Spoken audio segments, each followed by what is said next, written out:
So let's go ahead and get started. Hello everyone and welcome to today's analytics webinar. My name is Matt Abdullah and I'm a marketing manager here at LimeLight and I will be moderating today's discussion. Our topic today is using bin analysis to make more money, and we have three special guests today. The first guest is Greg Austin. He is one of our usual guests. Greg attended the University of Southern Maine, graduating with a degree in statistics. Greg joined LimeLight a year ago. He moved into a product manager role where he's been helping scope many of the new analytics features incorporated into the LimeLight platform. Greg continues to work with clients and develop the features that you see today. Our second guest is Chad Buckendahl. Chad launched his first lead generation program online for New York Life in 1996, and he has been instrumental in the running of online channels for Whole Foods, Orange Glow International, the makers of OxyClean, and Video Professor. Between 2006 and 2014, Chad ran several offers in the diet, skin, and education verticals while co-founding the Two Chads Fulfillment Center. Chad now works full-time as LimeLight's VP of Analytics and is focused on all our analytic products. And our last guest today is Pete Stagel. Pete has been a serial entrepreneur for the last 13 years. He got started in the direct response industry with email marketing in 2011. He has successfully managed offers in the Nutra space, focusing on diet, skin, and muscle verticals. Pete has consulted with several advertisers to help streamline and scale their offers, and now he is the CEO of OfferSmith, a campaign management firm managing numerous offers in the Nutra space. Gentlemen, thank you for joining us today, and Chad, I'm going to turn the webinar over to you. Thanks a lot, Matt. Appreciate the intro. This is the fourth webinar in our series, and we've talked about analyzing affiliate quality through analytics and the key identifiers to monitor. We've talked about profit and loss reporting within analytics, and last week we talked about analyzing customer churn through analytics. This week is the final week in our four-part series. We're discussing a topic that is by far the hottest topic in this four-part series, using bin analysis to make money. We've had a lot of interest in this topic, so much so that we called on a good friend here, Pete, to help us talk through this topic. Pete's a LimeLight customer and is an avid user of analytics. I was talking to Pete a couple months ago about monetization of bin intelligence, and Pete started telling me about the testing that he was doing. So I thought then that, you know, if we did talk about this topic, that I needed to get Pete on to this webinar. So thank you, Pete, for joining us. We've had over 200 people participate in our webinar so far, and several hundred more watch them online. So thank you for being a part of that. And let's start off again by just covering some administrative items real quick, just to set some expectations. So first off, if you'd like the slides being presented here today, just Skype me after the webinar and I'll send them over to you. When you Skype me, just tell me what your CRM domain is, and I can get them over to you. And then this is how we've organized the next hour. We've got about 40 minutes of content here, 35-40 minutes of content, and we're planning on about 15-20 minutes of questions. So Matt, hey, can you explain how to post questions real quick? Absolutely. If anybody has a question, they can type it into the questions section in the GoToWebinar control panel. If you'd like to send us a message directly, there's a chat bar as well, so you can send a message directly to any of us, or if you have a question that is a little bit more personal that you don't feel like asking the entire group, feel free to send us an email at the end of the webinar, and we'll have all of our email and contact information available on the last slide. Yeah, you know, what we've seen too on these questions is that if you've got a question, most likely other people do too. So as these questions come in, Matt and Greg see that there's commonalities between the questions, and they try to organize them so that we answer every one of your questions. But one thing that we are committed to is that at the end of the the discussion, we will stay on until every single question is answered.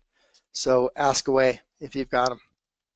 So let's start with the first real slide in the series here. So what are BINs? BIN stands for Bank Identification Number, and let me just back up for a second. There's a broad audience on today. Some people know BINs backwards and forwards, and some people are just new to it. So we're going to start at the highest level, so fairly basic, and then drill into some good data. So BINs, Bank Identification Number. The thing that you need to understand about BINs at a high level is that it's governed by two groups. There's the ISO, or the International Standards Organization, and then there's the ANSI, which is the American National Standards Institute. The thing about these two organizations that's a lot of people don't realize is that they don't make their standards public, and that makes it really challenging when you're trying to understand what the bin actually means. And we'll get into a bit more of that later in the discussion. So we do have a poll question here related to that question, which is, did you know that there were two governing bodies for BINs and they do not make their standards public? So if you want to take just a second to answer that, that would be perfect. Yeah, BINs are one of the smallest subsets of data that you can analyze to have statistically relevant, actionable data. They, prepaid cards are easily shown from the BIN data, and they're not just the gift cards you get from your birthday. They're, a large portion of them use them as an alternative for traditional credit card or checking account. And the rise in reloadable prepaid cards has led to an increase in the retention of subscriptions utilizing prepaid cards. So there's a lot of stuff you can do with the BIN numbers. Yeah, and one of the things you can use BIN analysis for is to analyze which cards have a higher retention rate, which allows you to really identify which ones are using those prepaid cards that don't rebill successfully. So using our BIN analysis feature is a good way to identify those prepaid cards.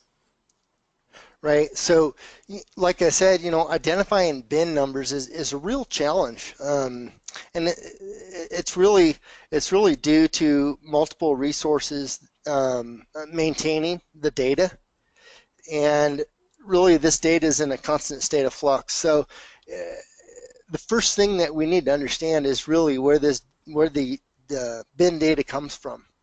And now that you know that there's two organizations, they don't tell you really what their standards are. You'll appreciate when we do look at the data that there are some BINs that are blank.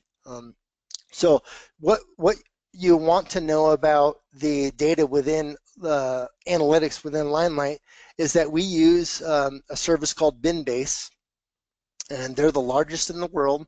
There's 308,000 records within BinBase.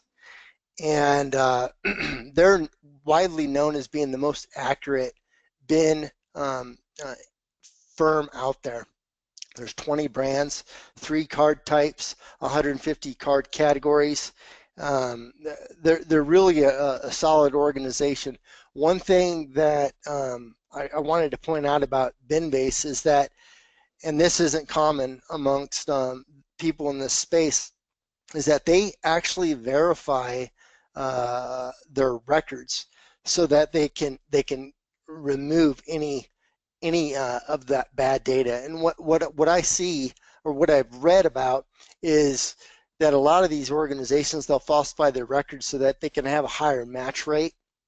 But BinBase has really not known for doing that. Actually, they're known for the opposite. Their data is extremely sound, and that's why we've decided to go with BinBase at LimeLight. So the other thing here is that I've got up on the slide here, I've got a credit card, and you can see how that credit card number is broken down. That first number in the card is what they call the Major Industry Identifier, or the MII. and then you've got the bin, which is the first 6 there, and that's really what we're using to analyze the data. And then you've got your account identifier, and then what they call the checksum after that. So really what we're focused on here is this bin, and that's really what you can use to help understand the types of orders that you're getting.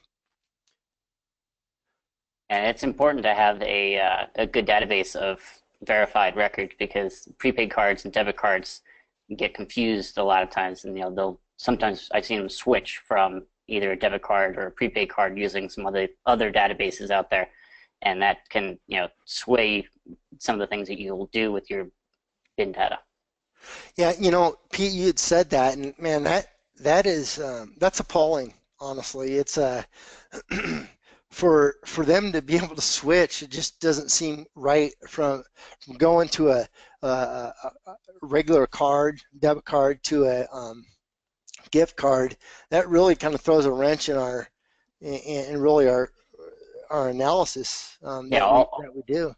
All the metrics are based on that, and especially like the prepaid flag within LimeLight, being able to block prepaid cards just on that. And if it comes through as a prepaid card one time and a debit card another time, debit cards have a higher retention because it's a checking account. Right. So so what does this bin? Let's talk about what the bin actually tells us.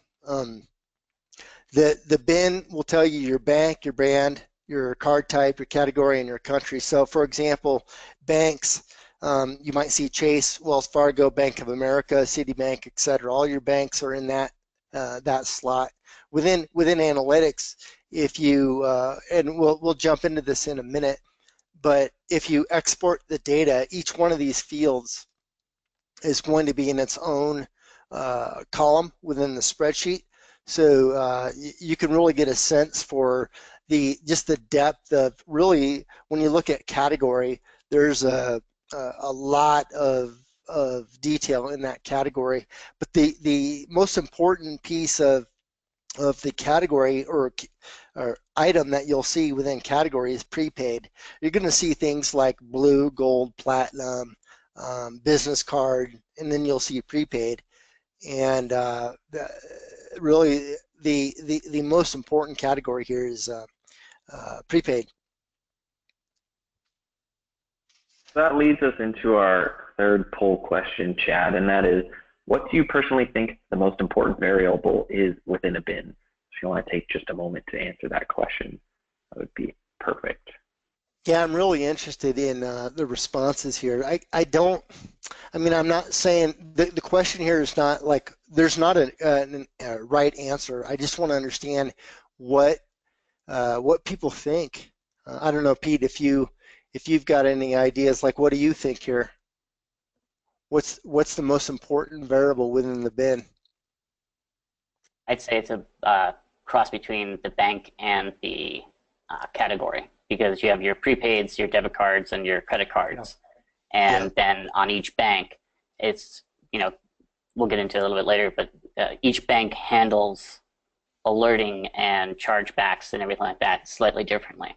A lot of people that I've come in contact with won't accept American Express cards, for instance, because they do a very good job of protecting their cardholders and allowing them to dispute with just a click of a button. Yeah, right. Yeah, so there's a lot of data in our database surrounding bins, and so when I put the data together here, I had a bunch of just, you can't even imagine the amount of data that I had to look at. It was a lot of fun. But for this discussion, what I did was I took the again, just like in the last few webinars, I took the last $3 billion in revenue in data.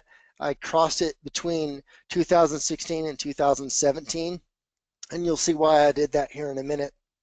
But I would, as I get into this data, you might have, I know you're going to have a bunch of questions about the data, but the important thing here to understand is that you should I mean, you have the ability to pull this data out of LimeLight and look at it. You can look at it within the system. You can really start to draw your own trends and come to your own conclusions on what this data is telling you. So $3 billion in revenue and data across 2016 and 2017. And what we saw here, I'm going to point out 3 or 4 trends. And this first one is that prepaid card usage is actually up 16% this year over last year, same period of time.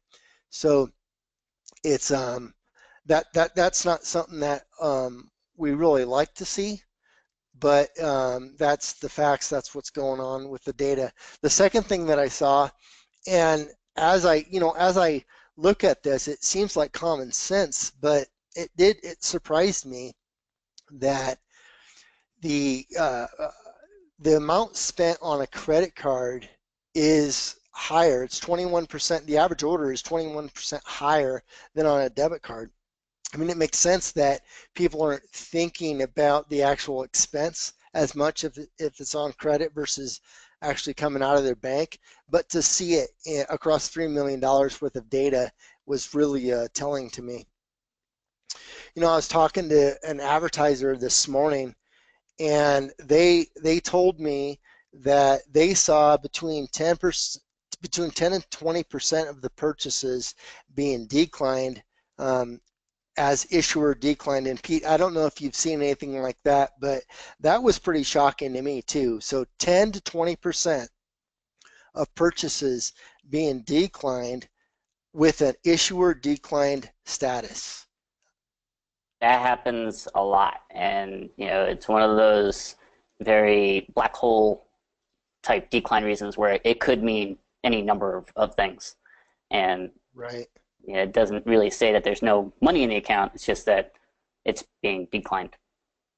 Yeah, and I asked the question, is it increasing over time? And the answer was yes, that they're seeing that trend actually go up. So that's another thing that you would want to look at within this data here. So you'll find some really good ideas on how to increase revenue just by looking at this bin data. And I guess, I have a marketing background, so I always think like a marketer. And for me, I look at this as like segmentation strategy. If I want to understand how to best get, generate the most revenue out of a wide audience, I'm going to segment it to message that audience uniquely by segment. And it's really similar to what you would do with this bin data. Look at the data, segment it, and decide your rules on what you're going to do with this data. Chad, we got a quick question here. One of their clients is wondering, is that saying prepaid usage is up 16% even if block prepaid is checked? I think they're wondering, is that 16% the attempted of prepaid cards or what is actually being approved on the actual account? Yeah, that's a great question, but that's actually what is approved on the account. It's up 16%. Okay. Good question. Pete, I don't know if what I'd like to have you respond to here is just how you've treated prepaid cards. So I've almost always accepted them. We don't necessarily always leave them on the same campaign. We'll move them off to another campaign so that we can track and report on them, the performance of them separately. But with the bin analysis that's out there now in LimeLight, we've been able to segment it a little bit further, and the prepaid cards that have a very, very low approval rate, we just block altogether. And we only accept the ones that have a higher likelihood of going through on the rebuild, so we're not shipping product out and wasting all of that. Right on. Yeah, it'd be interesting to. I mean, have you tried any other Have you ever tried anything with prepaids that you would suggest to not try again? Um, Biggest thing would be to accept prepaid cards and pay a CPA for them. Yeah, yeah, yeah. That's a sure way of losing a lot of money really fast.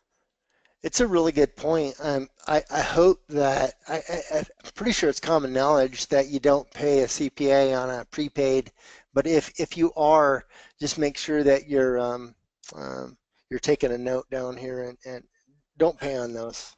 No. And Pete, I've actually talked to a couple of our clients that have a strategy of when they get a prepaid card on a selected campaign to actually send that to a campaign that has a straight sale. Have you ever seen that strategy employed? I have, and I've tried that over the years, and it's it can work, but my experience with it has been that it's easier to just reroute it and accept it than to present them a new offer, because now you're changing the focus from allowing them through the funnel to, wait, we're not going to let you do the trial that everything's been selling you on. We're going to have you do a straight sale. Yeah, So you have a less take rate on that than you do with just redirecting it. yeah. Yeah, I can see that. I mean, I guess the advice that I'd give everyone listening is just test it for yourself, see what kind of results you get, but do understand that you can treat these types of transactions differently. So the slide in front of you is pretty telling here.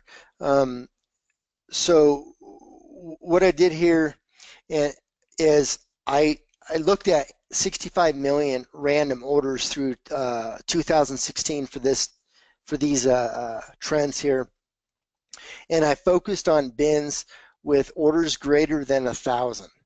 So this is different than the last two trends that I've pointed out here. But then I ranked the data uh, based on percentage of chargebacks, high to low. And what I saw was pretty shocking. First of all, I noticed that 3.3% of all orders charged back, and there was really no change in the rate from January through December. It was just very flat and consistent, 3.3%. So if you're seeing higher than 3.3%, that's a good indicator for you that there's some room for improvement there, where you can lower your chargeback rate. But when I looked at the domestic versus international data, I was shocked to see Citibank actually show up twice in the top three. Their MasterCard was 11.7% of chargebacks, and so that was by far the highest. And then their Visa was 10%, and then you've got the Capital Federal Visa at 10.8%. To me, I mean, this is pretty telling. If I'm looking at my data, I'm going to export this out of LimeLight and understand real quick, what percentage of my revenue is coming through cards that are, Citibank MasterCard or Citibank Visa or this Capital Federal Bank Visa. But you can actually look at your data, and maybe your data is going to have a different top three. And you can, again, what you can do is you can treat those orders differently. And then when I looked at international, this was this is pretty eye-opening, seeing 23.6% of the orders coming from or actually charging back through this United Overseas Bank Visa, and you can see the other two there at 19.6, but there were 145 banks in this group that were above 6% chargeback rate. And that's compared to, on the domestic data that I looked at, there are only 52 banks that had a chargeback rate of greater than 6%. I mean, that's still a lot, but internationally to see 145 was pretty shocking. Yeah. And if you run some tests on the cards in your wallet. You'll find that a lot of the cards have started to do very elaborate alerts for the card holders, text messages, emails, phone calls, etc. And they're proactively notifying your customers that the charge was made, that it's a recurring charge, or even just blocking it altogether. And on our data, Citi and Capital One have the highest chargebacks on the bin level, and it's because they're sending alerts. I've tested it on Citibank, on Capital One, and Chase Card, and they all are sending alerts that, hey, did you just make this charge? And Capital One is leading it on sending an email saying, hey, this is a recurring charge. Just wanted to make sure you're aware that you are going to be billed again for this, which I think is ridiculous, but banks like it. Well, it's interesting because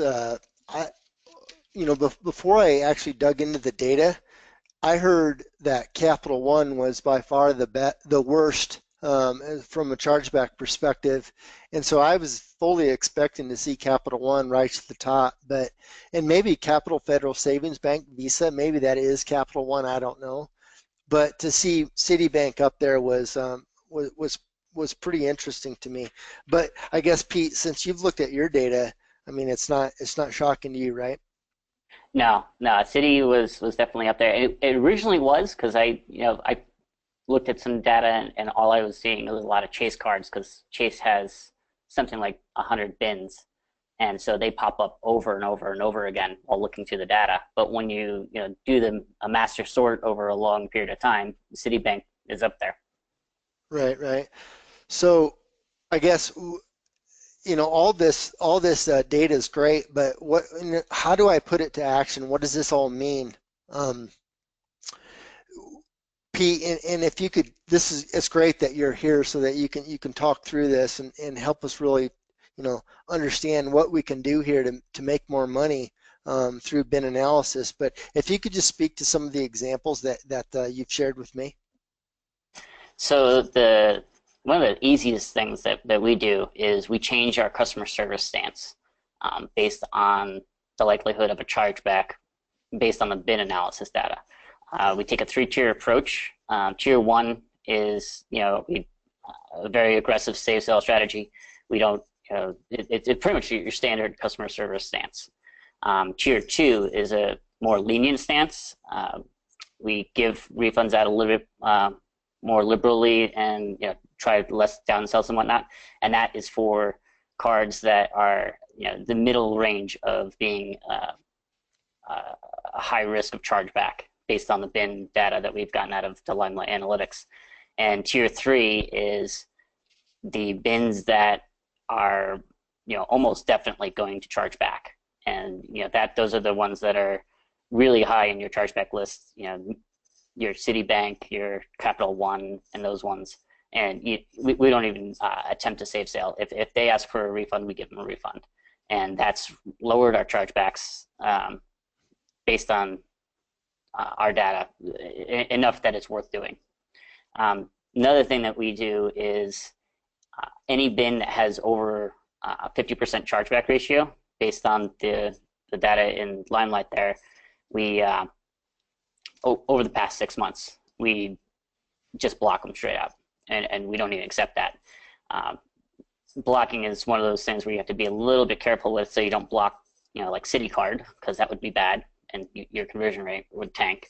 But the ones that have low volume but have a very high chargeback rate, there's no point in taking, in my opinion. And so we just block them across all our campaigns.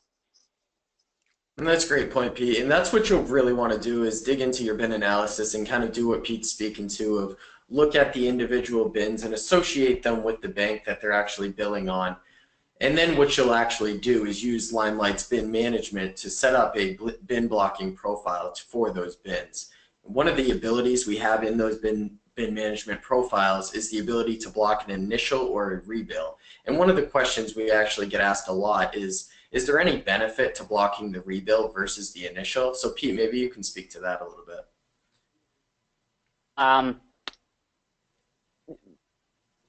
in my opinion, you really just want to block the original. But if you're just digging into the data now, and you have a lot of potential chargebacks in the system already, they're waiting to rebill and everything like that. I would go in and block just the rebills or I would block the initials and the rebills on those. But the initials going forward would then be blocked so that you're not getting that those bad bins that just have a high chargeback rate. Yeah, and I think to that point, I think you're going to get those chargebacks on the rebill ones, the rebill twos. You're not necessarily going to get those on the initial offering. So if you have those already in your system and you want to block them going forward to prevent future chargebacks, then maybe that would be a good way of blocking those rebills. Hey, Pete, there's another question here for you. They're asking, did Pete say that he blocks over 15% chargeback rate or 50% chargeback rate? It's 50, 50. 50. Okay. Yeah, and I use, if they have, right around 500 transactions over the last 6 months is kind of where I set things. And you really want to look at it and you're going to be tweaking it so that you don't block too many, because again, you don't want to impact your conversion rate too much by blocking a lot of bins. But on the other hand, you don't want to be accepting a lot of high chargeback potential, is what I like to call it, coming into your CRM and then blowing up your mids. So it'll take a little tweaking and a lot of analysis to see which ones you really want to block. Anything over 500 transactions, in my opinion, across the campaigns I manage, is going to impact your conversion rate, at least a little bit. Right on, right on. Looks like we're caught up on the questions. So now I just want to jump into, if we just go to the next slide, Matt, I want to touch on this real quick. So you all know that we have 12 dashboards already in analytics, and we have these other dashboards coming soon, so you can look for that. And as Matt gets into this next poll question, I want to now take you through the first of 2 of our bin reports. So we're really curious to hear what people's favorite analytics dashboard is. So if you want to take a moment just to pick one of these 4, that would help us out tremendously. That's not really a fair question. I like them all. Yeah, well, it'll be interesting because we asked this question in our first webinar, and now that we've gotten through, quite a few of the nitty-gritty details of each one of these dashboards, it'll be interesting to see which one is the most popular now. My money's on the affiliate dashboards, but I think it might be the P&L. We'll see. Well, you'll be happy to hear, Chad, that since the P&L webinar, it looks like the P&L people's appreciation for it has increased because it is actually the most popular so far. Awesome. Oh yeah, I see that P&L by 44% and the affiliate dashboard by 39%, but not a lot of love for the bin dashboards yet. So hopefully next webinar that we ask that question, we'll get some more love on that the bin reports. Okay, so let's. Too much information and nobody knows how to use it yet. Yeah, maybe. Now. Yeah, maybe so. So let's jump into this. So again, if I back up here and I just go to probably where you go to when you log in, I go to this dashboard. So from the dashboard, you're going to come over to the analytics beta. You're going to go to processing, and then we'll go to the bin analysis first. So you just click on that bin analysis, and the first thing that you're going to see is you're going to see a lot of data. And the feedback that we've received is that this is exactly how people want to see this particular report. They want to see it in data form. They don't want to see charts or any kind of visuals. They just want to see the data. So what we're showing here, and as this loads here, see, it looks like I'm locking up here, but as you look at, there we go. As we look at this report, you're going to see 18 tables in this report, and the way that it's broken down is that you've got the data broken down by bank, by subscription cycle, and then by brand. And then you've also got it by, well, you can see it here by cycle. So that's why there's so much data in here. But if you look at the columns, what you're going to see is you're going to see first the bin detail. Well, that's right in here. And then you're going to see the number of attempts that you get, and then the number of approvals that you get, and then that ratio of approval rate. What we did about 2 weeks ago is we added in the rebill rate here because there was a lot of requests for us to add in rebill rate to this total chart. So we did that, and it is pretty helpful. So if you look at, like for example here, and Pete, you can jump in here if you see anything odd here. But if I look at this first line item, I can see that the approval rate is 68.4%. So 68.4% of the attempts are actually getting approved. And then when you go further to get the rebill rate, on this item it's 53.7. If I jump down to this guy, I see that rebill rate is 22%, but the approval rate is still, it's in the ballpark. So that's another way that you can look at your data here, and maybe you do, maybe you don't, put different business rules around how you treat it. I don't know, Pete, if you've got anything to say about that. Just on the rebill rate, because bin is a level across all of the transactions in your CRM, don't look at that as your overall rebill rate for any campaign or anything like that. It's because you are going to have your step 1, your step 2, and whatnot in there, and it's across all your verticals. So if you're running multiple verticals as well, but we found that while we're looking at it too, is that we can't just look at that and say, oh well, it's under 65%. We got to cut all of these, because that's not an accurate view. Right. So it doesn't look like we have any questions on this particular report, but if you do, just post them and we can jump back to it. But let's get into the bin quality report now. So what you'll see here is you actually see two charts right at the top here, and then you see a table. And what we've got here is the top 5 bins by merchant chargeback. So you can look at this and you can start to understand which bins are charging back at in aggregate more than other bins. And this is where the filter comes in handy. You can come in here and change your range to whatever you want to look at, hit run, and you're going to see the numbers change here. Likewise, if you go over to the top 5 bins by refund rate, you're going to be able to analyze this data by refund rate. So 2 ways to analyze it on this dashboard, by chargeback and by refund rate. Good stuff here. And then if you jump down to the table, what you'll see is the bin detail in one column. And we launched that way originally, and we've kept it the actual dashboard with all the bin detail in that one column because it's just cleaner to look at. But if you export this data, it's going to break it in, like I said earlier. It's going to break it, so you download it, it's going to break it into each category. So you'll have a column for bank, brand, card type, category, and country. So you can you can further analyze it, pivot on it, however you want to look at the data.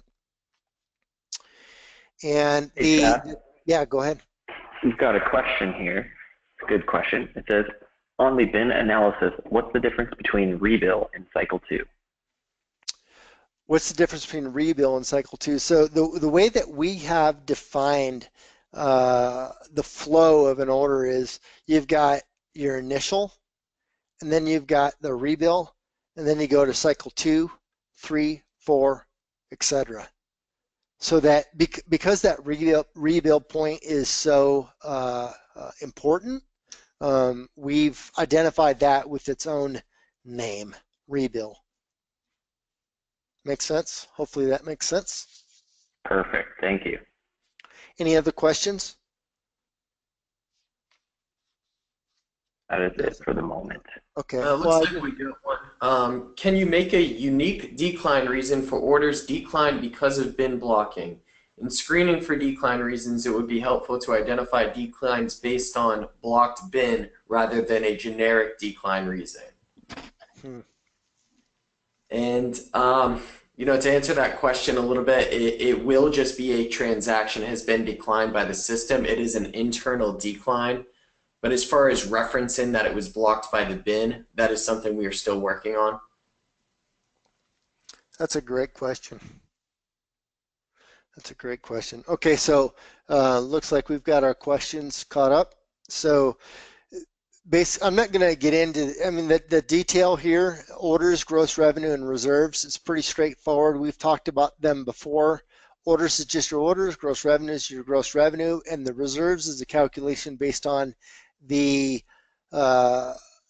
percentage that you put into LimeLight, into the CRM when you set up your bank or merchant account. So it's in that profile. So if we move on, Matt, you can go ahead and take the screen back here, and we can jump into any more questions that you have. We can, again, like I said in the beginning, we're committed to answering every question that you have, so ask away.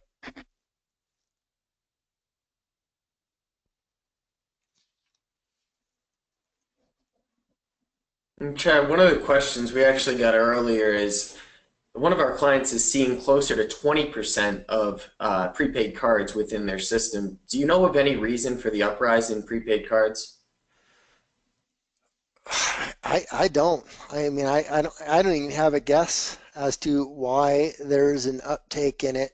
Pete, do you have any feedback there? So, yeah, we've looked at that and nothing concrete, but just looking at a lot of the research out there, and people are using prepaid cards more and more for security, especially with online purchases, and also as an alternative to their checking account, whether it be because they can't get a checking account or just because they don't want to disclose that information on the web. But we're finding more and more people are using prepaid cards that wouldn't necessarily even have a payment method available on the web unless they were using it that way. And they're getting it, they're the direct debit cards or the direct deposit cards that some employers use to pay their employees. And so they're being replenished every week as they get paid. And, yeah, we've actually seen an uptick in the retention on prepaid cards as well in the last year. You used to only get between 15 to 20% retention, and this last year we're getting closer to 30 to 40%. That's interesting. We've had a handful of people comment here saying that exact thing. Is that a lot of people are just paid on through prepaids. I didn't think about that.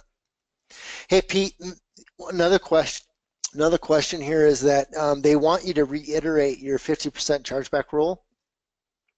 All right. So when you're looking at a 6-month window of your bin data, a bin that has no more than 500 total transactions on it, but has a 50% or higher chargeback ratio, I will block. Does that make sense? Yeah, that makes sense. Okay. That makes sense. And one of our great comments from one of our clients regarding the prepaid cards is a lot of people are actually getting paid in prepaid cards from their work. And I think that's a great point as to why maybe that percentage is going higher over time. Yeah, yeah. See, so just looking at the other questions here, yeah, it's just more people saying about how people are getting paid on these prepaids. I didn't know that. That's interesting. That's become more and more prevalent over the last several years. Huh. So it looks like the questions are they're wrapped up. So unless anybody else has any more questions here, we can end the discussion. Yeah, absolutely. Thank you, Chad, for hosting this. Pete, thank you for being our special guest today. And Greg, as usual, thanks for joining us. Thank you, everyone, for joining this webinar. If you are interested in seeing a replay of it, it will be available in our Resource Center on our new LimeLight CRM webpage.